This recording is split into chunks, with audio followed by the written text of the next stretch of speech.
Good evening. You are watching DBS TV and this is the news. The fruit of the race to select 70 regional delegates and 20 traditional representatives for Littoral Region was officially published in Bonanjo Court of Appeal on Tuesday, December 8, 2020. The race that pitched 5 political parties in the region has set the CPTM party emerging victorious in Mungo, Nkam, Vuri and Sanaga Maritime divisions, thereby giving the party a landslide victory, securing all the 70 seats. At the level of traditional leaders, elected candidates considered this as an opportunity to serve Cameroon. Very delighted to have been elected because it's the very first regional council that is being settled. So I've spent more than 30 years working in administration, public health administration, and when in retirement I have this opportunity to be elected, I'm very glad.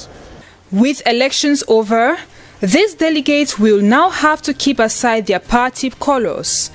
I think if we decide within this regional council to work for development, not for politics, it is very important.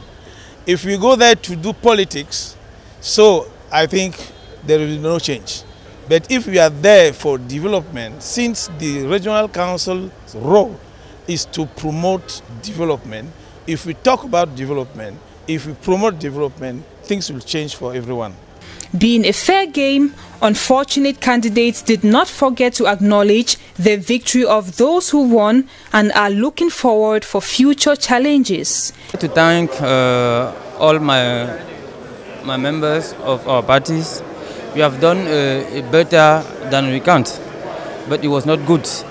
We want to thank Elekam for the transparency of this election, and we know that, or we hope that we can do better for another team.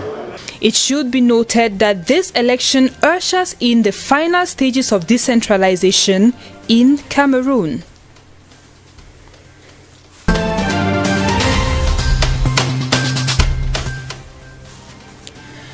591 municipal councillors in the Adamawa region honored the December 6 rendezvous for regional elections in Cameroon. They overcame various obstacles of handicap, old age and health to exercise their civil duties and elect their very first representatives at the regional level. This to the satisfaction of Governor Kyudadi Buka and other observers. We are happy to note that everything is set and all the electors from the councillors or from the chiefs are present. They are accomplishing their civil rights without hindrance. In the various divisions of the region, they undertook the electoral process to vote 70 representatives from their divisions for the regional level. In the election, the Cameroon People's Democratic Movement (CPDM) stood against the National Union for Democracy and Progress (UNDP), which carried a final and overwhelming victory in the Adamawa, according to results from vote counting on election day in the various polling stations. These elected councillors are a proof of a new dawn for decentralization in Cameroon, says Governor Kyudadi Buka. These very important processes will complete all the processes of decentralization in our country. At the end of this process, an executive bureau will be set up. That bureau will run the local affairs of the region, of the whole region.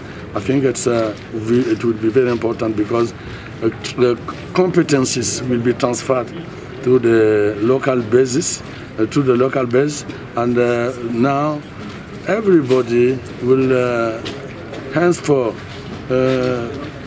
participate in the management of local affairs. They will have major task of ensuring developmental projects for the region. We are going to have a new organ which is called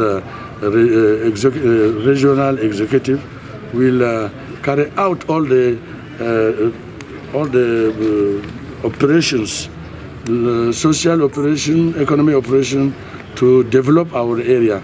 The UNDP party counts 56 representatives in the regional council, thus will lead the council as opposed to the CPDM with 14 after winning in the Mbere division. According to political observers, the UNDP's victory in this region is no surprise, as the party chaired by Bello Buba Maigari has been rapidly gaining grounds in the Adamawa. They add that the party's unity and developmental works gave them an advantage to the CPDM that has been plagued by quarrels and rivalry amongst candidates.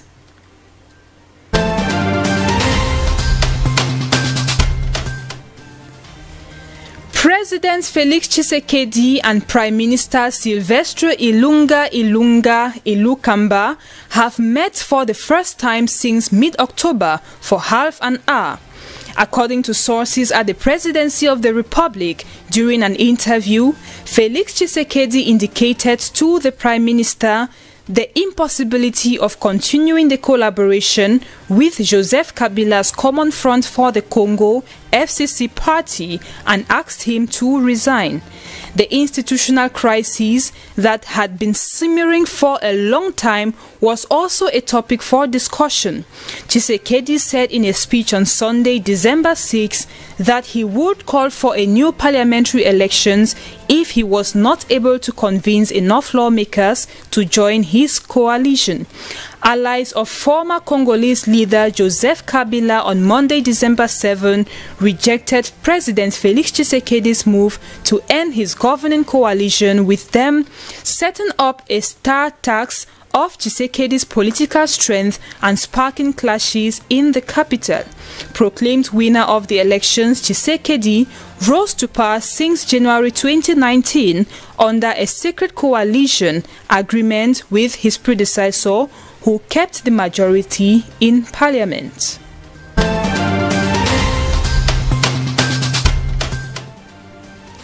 Still in the Democratic Republic of Congo, political allies of former Congolese leader Joseph Kabila have trashed the country's parliament in the capital, Kinshasa, after President Felix Tshisekedi moved to end the country's fragile governing coalition.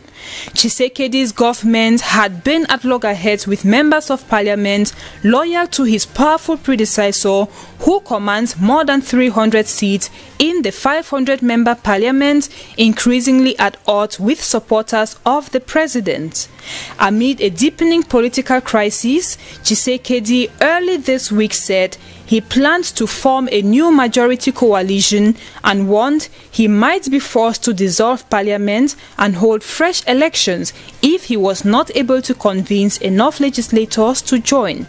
The announcement sparked violent scenes in parliament on Monday, with sources close to the assembly's pro-Kabila speaker charging that legislators of Tshisekedi's party went on the rampage, destroying desks and chairs.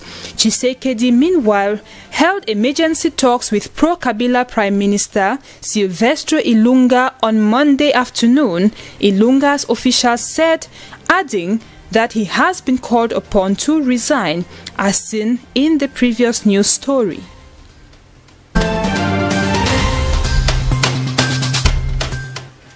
Mali's National Transitional Council, NTC, has been installed this weekend.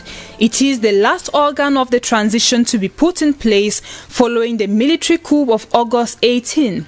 The appointments show an undeniable success for the military, even though many voices were raised, including that of the June 5 movement, to protest against the composition of the council imposed by the transitional authorities.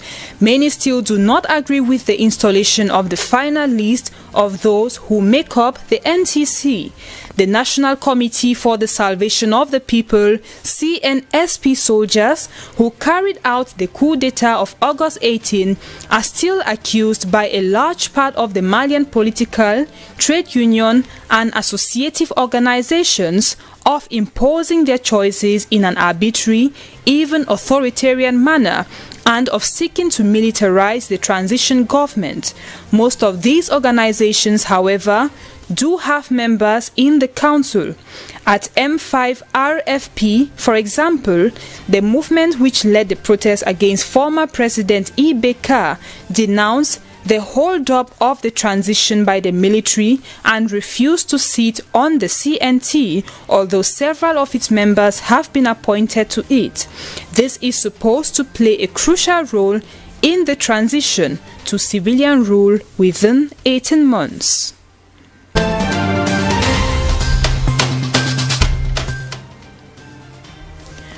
Polls have closed after Liberians today, Tuesday, December 8, voted in key midterm elections in which half of the Senate's 30 seats will be contested, as well as a divisive constitutional referendum and George Weah's plan to shorten presidential terms.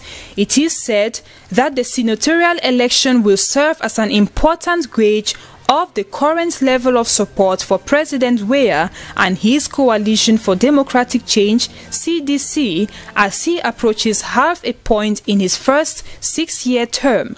Alongside the vote on reducing terms, Liberians are also choosing whether to repeal a 1973 ban on dual nationality, a move which some hope could be an economic advantage in the poor nation of 4.8 million people. Former football star Weah has told supporters keeping the same leader for years is not the way to go and wants presidents and lower house politicians to serve for 5 years instead of 6 and senators 7 years instead of 9.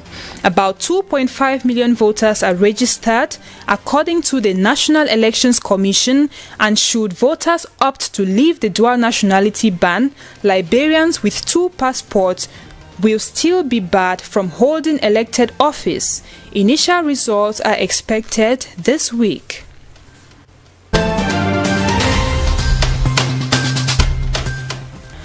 Following the presidential and parliamentary elections in Ghana, Monday, December 7, votes are being counted.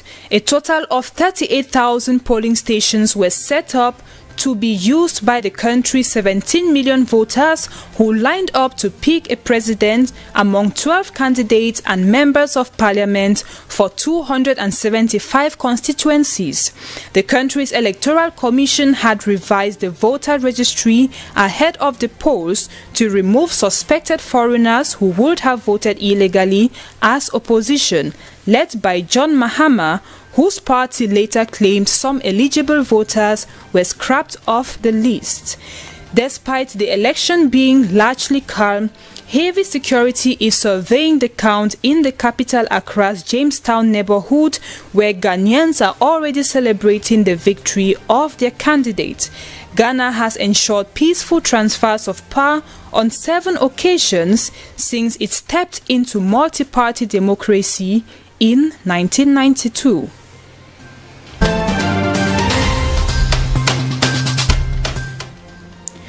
Moving out of Africa, British health authorities have begun rolling out the first doses of a widely tested and independently reviewed COVID-19 vaccine on Tuesday, December 8, starting a global immunization program that is expected to gain momentum as more serums with approval.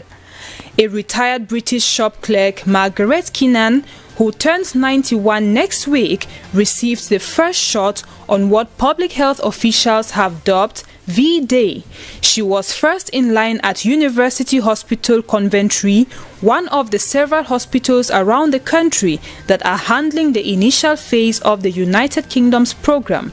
Last week, Britain became the first country to approve the Pfizer-BioNTech vaccine, raising hopes of a breakthrough in the pandemic, which has killed more than 1.5 million people worldwide. It has been one of the worst affected countries in the world, with more than 61,000 deaths in the outbreak from 1.6 million cases.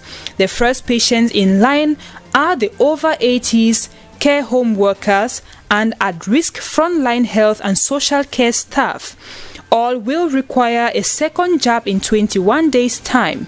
Buckingham Palace refused to comment on reports that Queen Elizabeth II, who is 94, and her 99-year-old husband, Prince Philip, would be vaccinated as a public example of its safety.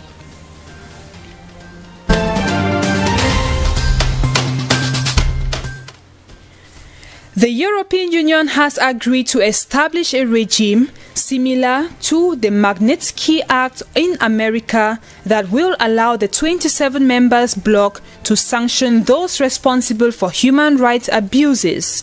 The decision was arrived at a meeting of European foreign ministers in Brussels on Monday and will allow the EU to freeze assets and impose travel bans on individuals involved in serious human rights abuses. It could also be forbidden from making funds available to those being sanctioned. The European Magnitsky Act, as it is known, is named after Sergei Magnitsky, who died in a Russian jail after uncovering a huge fraud scheme allegedly involving government officials. The man who helped Magnitsky discover these fraudulent acts, said this is a historic step for Europe, but not the perfect one. The criteria for sanctions will apply to acts such as genocide, crimes against humanity, as well as torture, slavery, extrajudicial killings, arbitrary arrest or detentions. It is then up to the European Council, which consists of all 27 national governments, to act upon a proposal from a member state or from the High Representative of the EU for Foreign Affairs and Security Policy to establish, review and amend the sanctions list.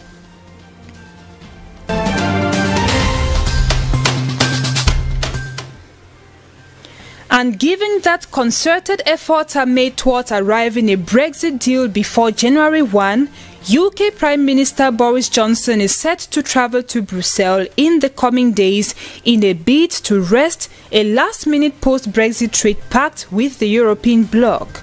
The two sides remain divided over fishing rights, rules for fair trade, and an enforcement mechanism for regulatory standards after Britain's withdrawal from the single market rules on December 31. The last round of negotiations broke up on Monday without an agreement between EU chief negotiator Michel Barnier and his UK counterpart David Frost. After the last session in Brussels and with just over 3 weeks until Britain leaves the single market, UK Prime Minister Johnson talked to EU Chief Ursula von der Leyen and secured an invitation to head over in person. It was not immediately clear whether Johnson's visit would be a separate event or whether he might be slotted in ahead of EU summit that begins on Thursday, with the other 27 EU leaders meeting in person. We have come to the end of the news. Thanks for watching and see you tomorrow for a fresh edition. Good night.